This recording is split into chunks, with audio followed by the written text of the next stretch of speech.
Mamun Kolotan Official, the voice of Islamic culture.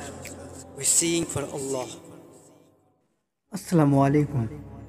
আজকে আমি আপনাদের এমন একটি সংবাদ শোনাবো যা শুনে আপনাদের ঈমান বহুগুণ বেড়ে যাবে ইনশাআল্লাহ। আমরা মানুষ, আমরা নিজেদের সৃষ্টি সেরা ভাবি, কিন্তু আমরা কখনো আল্লাহর ইবাদত করতে চাই না।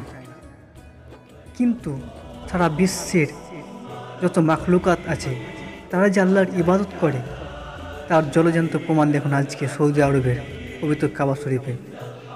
সৌদি সরকার করোনা ভাইরাসের জন্য তাওয়াফ করা বন্ধ করে দিয়েছে, কিন্তু আল্লাহর কি কুদরত, সেখানে ঝাঁকে ঝাঁকে আবাবিল পাখিরা তাওয়াফ করছে পবিত্র কাবার চারিদিকে। সুবহানাল্লাহ। আসুন আমরা করোনা ভাইরাসকে ভয় না করে যিনি এই ভাইরাসকে সৃষ্টি করেছেন সেই মহান আল্লাহ রাব্বুল আলামিনকে ভয় করি, তাহলে অবশ্যই আল্লাহ পাক আমাদের এই আযাব থেকে আমাদের রক্ষা করবেন।